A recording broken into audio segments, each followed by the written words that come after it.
हरे कृष्ण। इस वीडियो में हम पाप मोचनी एकादशी की व्रत कथा का श्रवण करेंगे। एक बार युधिष्ठिर ने भगवान श्री कृष्ण से कहा, हे मधुसूदन, आपके श्रीमुख से फागुन माह के शुक्ल पक्ष को आने वाली आमल की एकादशी की कथा और महात्म्य सुन करके मैं तृप्त हो चुका हूँ और अब मैं चैत्र माह के कृष्ण पक्ष को आने वाली एकादशी के बारे में जानने को इच्छुक हूँ। इस एकादशी का नाम क्या है? इस एकादशी की क्या विधि और क्या विधान है? इस एकादशी व्रत के करने से किस पुण्य फल की प्राप्ति होती है? इस एकादशी व्रत में किन देवता का पूजन किया जाता है? यह सब मुझे विस्तार पूर्वक बताने की कृपा करें। भगवान श्री कृष्ण कहते हैं कि हे धर्मराज, चैत्र माह के कृष्ण पक्ष को आने वाली एकादशी को पाप मोचनी एकादशी के नाम से जाना जाता है। इस एकादशी के व्रत करने से मनुष्य के सभी पाप नष्ट हो जाते हैं। इस एकादशी के व्रत के फलस्वरूप मनुष्य अपने अंत समय में मेरे परम धाम वैकुंठ लोक को प्राप्त करता है। अब मैं तुम्हें इस पाप मोचनी एकादशी की कथा सुनाने जा रहा हूँ। इस कथा को एक समय राजा मानधाता को महर्षि लोमश ने सुनाई थी, वही मैं आज तुम्हें सुनाने जा रहा हूँ, अतः ध्यान पूर्वक सुनना। एक समय की बात है जब राजा मानधाता महर्षि लोमश के आश्रम पहुंचे और उनका आशीर्वाद ग्रहण कर उनसे पूछने लगे, हे मुनिश्रेष्ठ, आप धर्म के गुह्यतम रहस्यों के ज्ञाता हैं, अतः आप मुझे इस नश्वर संसार में मनुष्य के पापों का मोचन किस प्रकार हो सकता है? कृपा करके कोई ऐसा सरल और सहज उपाय बताएं जिससे मनुष्य के पापों से उन्हें मुक्ति मिल सके। महर्षि लोमश कहते हैं, हे राजन, चैत्र माह के कृष्ण पक्ष को आने वाली एकादशी, जिसे पाप मोचनी एकादशी कहा जाता है, उसके व्रत के प्रभाव से मनुष्य के अनेकों पाप नष्ट हो जाते हैं। आज मैं तुम्हें उसी एकादशी की कथा सुनाने जा रहा हूँ, ध्यान पूर्वक सुनना। प्राचीन काल में एक चैत्ररथ नामक वन हुआ करता था। उसमें देवलोक की अप्सराएं किन्नरों के साथ व्यवहार किया करती थी। इस वन की खासियत यह थी कि यहाँ सदैव बसंत का मौसम रहा करता था, अतः यहाँ विभिन्न प्रकार के सुगंधित पुष्प हमेशा खिले रहते थे। कभी गंधर्व कन्या यहाँ विहार किया करती थी, तो कभी देवेंद्र अपने अन्य देवताओं के साथ यहाँ क्रीड़ा करने के लिए आया करते थे। उसी वन में मेधावी नामक एक ऋषि भी थे, जो सदैव अपनी तपस्या में लीन रहा करते थे। वे परम शिव भक्त थे। एक दिन मंजुघोषा नामक एक अप्सरा ने ऋषि मेधावी को मोहित कर उनकी निकटता का अनुचित लाभ उठाने की चेष्टा की। इसलिए वह कुछ दूरी पर बैठकर हाथों में वीणा धारण कर मधुर गान करने लगी। उसी समय परम शिव भक्त महर्षि मेधावी को स्वयं कामदेव भी जीतने का प्रयास करने लगे। कामदेव ने अब उस सुंदर अप्सरा के भ्रू का धनुष बनाया, कटाक्ष को उसी प्रत्यांचा बनाई और उनके नयन रम्य नेत्रों को अप्सरा मंजुघोषा का सेनापति बनाया। इस तरह कामदेव अपने शत्रु भक्त को जीतने को तैयार हुए। उस समय महर्षि मेधावी भी अपनी युवावस्था में थे। उनका शरीर भी काफी हष्ट पुष्ट था। उन्होंने अपने शरीर पर योगोपवीत और दंड धारण किया हुआ था। उनकी छवि दूसरे कामदेव के समान प्रतीत हो रही थी। यहाँ कामदेव से वशीभूत होकर अप्सरा मंजुघोषा ने अपनी मधुर वाणी से धीरे धीरे वीणा पर मधुर गान शुरू किया। उस मधुर गान से प्रभावित होकर महर्षि मेधावी भी अप्सरा मंजुघोषा के मधुर स्वर और अनुपम सौंदर्य पर मोहित हो चुके थे। अब अप्सरा मेधावी ऋषि को कामदेव से पीड़ित जानकर उन्हें आलिंगन करने लगी। यहाँ महर्षि मेधावी भी अप्सरा मंजुघोषा के सौंदर्य से मोहित हो शिव तत्व और रहस्य को भूल गए और कामावश अप्सरा के साथ रति क्रीड़ा में मग्न हो गए। काम के अधीन होकर महर्षि मेधावी को समय का ज्ञान नहीं रहा और वह दिन और रात्रि भूल काफी समय तक काम क्रीड़ा में मगन रहने लगे।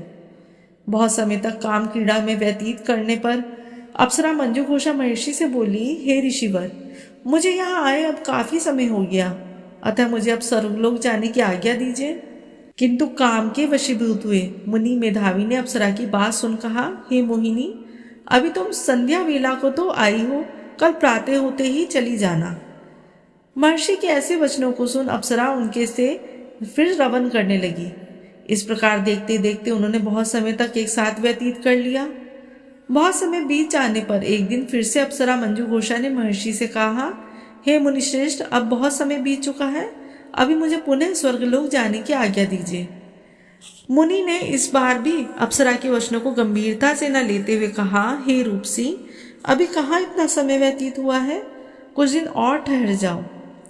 इस बार महर्षि की बात सुन अप्सरा ने कहा, हे मुनिवर, आपकी रात्रि तो बहुत लंबी है। आप स्वयं ही सोचिए कि आप पास आए हुए मुझे कितना समय व्यतीत हो चुका है। क्या इससे अधिक मुझे यहाँ रुकना उचित होगा? अप्सरा की बात सुन मुनि को अब समय का बोध होने लगा था।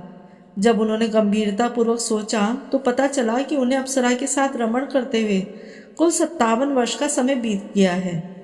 अब उन्हें वो अप्सरा काल के मुख के समान प्रतीत हो रही थी।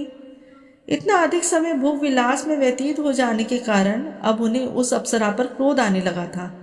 अब वे अपनी भयंकर क्रोधाग्नि में जलते हुए उस तप नाश करने वाली अप्सरा को भ्रकुटी तान कर देखने लगे।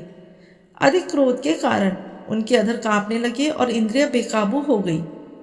क्रोधवश थरथराते स्वर में उन्होंने उस अप्सरा से कहा, हे तपनाशिनी, मेरे तप को भंग करने वाली दुष्टा, तू महापापनी और दुराचारिणी है। तुझ पर धिक्कार है। जा, मैं तुझे श्राप देता हूं कि तू अब से पिशाचिनी का जीवन व्यतीत करेगी। मुनि द्वारा दिए हुए श्राप के कारण अप्सरा पिशाचिनी बन गई। खुद को पिशाच योनि में देख व्यतीत होकर मुनि से याचना करती हुई बोली, हे मुनिवर, मुझ पर दया कीजिए। अपना क्रोध त्याग कर मुझ पर प्रसन्न होकर मुझे इस श्राप से मुक्ति का उपाय बताएं। विद्वानों की कथानुसार साधुओं के साथ समय व्यतीत करने से उनकी अच्छी संगत का अच्छा फल प्राप्त हुआ और मैंने आपके संग बहुत व्यतीत किया। आप शांत हो जाइए और मुझ पर प्रसन्न होकर मुझे इस श्राप से मुक्ति मिलाने का उपाय बताइए, अन्यथा लोग कहेंगे एक पुण्यात्मा महर्षि के साथ समय व्यतीत करने पर भी मंजू घोषा को पिशाच योनि प्राप्त हुई।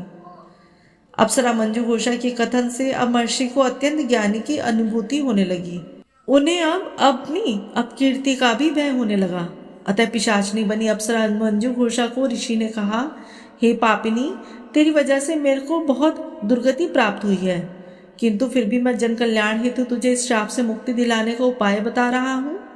अब से आने वाली चैत्र माह के कृष्ण पक्ष की एकादशी, जिसे पापमोचनी एकादशी भी कहा जाता है, इस एकादशी का व्रत करने से तुझे तेरी पिशाच योनि से मुक्ति प्राप्त हो जाएगी। ऐसा क्या मुनि ने अप्सरा को इस व्रत को करने का पूर्ण विधान बताया और अपने पाप का प्रायश्चित करने हेतु वह अपने पिता च्यवन ऋषि के पास गए। च्यवन ऋषि के पास जाकर लज्जा से अपना शीश झुकाते हुए मेधावी ऋषि ने कहा, हे पिताश्री, मुझसे घोर पाप हो गया। काम वासना में लीन होकर मैंने एक अप्सरा से रमण किया है, अतः मेरा सारा तेज और तप से अर्जित किया हुआ सारा पुण्य संभवतः नष्ट हो गया है। कृपया आप मुझे इस पाप से मुक्ति दिलाने का उपाय बताएं। च्यवन ऋषि ने सारा वृत्तांत सुन कहा, हे पुत्र, निश्चित ही तुमसे घोर अपराध हुआ है, अतः इस अपराध से मुक्ति प्राप्त करने हेतु तुम्हें आने वाली चैत्र माह के कृष्ण पक्ष की एकादशी, जिसे पापमोचनी एकादशी कहा जाता है, उसका श्रद्धा और भक्ति पूर्वक व्रत करने से तुम्हारे सारे पापों से मुक्ति प्राप्त होगी। अपने पिता च्यवन के परामर्श से मेधावी ऋषि ने श्रद्धा पूर्वक पापमोचनी एकादशी का व्रत किया और इस व्रत के प्रभाव से मेधावी ऋषि के सारे पाप नष्ट हो गए। उधर मंजू घोषा अप्सरा ने भी पापमोचनी एकादशी का व्रत विधि विधान पूर्वक किया और उसे भी इस व्रत के प्रभाव से अपनी पिशाच योनि से मुक्ति प्राप्त हुई और इसी के साथ वह पुण्य अपना सुंदर देह प्राप्त करके स्वर्गलोक की ओर चली गई। लोमश ऋषि ने कहा, हे राजन, इस पतित पावनी पापमोचनी एकादशी का व्रत रखने से समस्त पापों का नाश होता है। जो भी मनुष्य इस एकादशी व्रत की कथा का श्रद्धा पूर्वक श्रवण या पठन करते हैं, उसे सहस्त्र गोदान का फल प्राप्त होता है। इस व्रत को करने से ब्रह्म हत्या का, मद्यपान करने वाले, स्वर्ण चुराने वाले, आगम्य गमन करने वाले जैसे जटिल और महापाप भी नष्ट हो जाते हैं और मनुष्य अपने अंत समय में स्वर्गलोक को प्राप्त करता है। बोले श्री विष्णु भगवान की जय।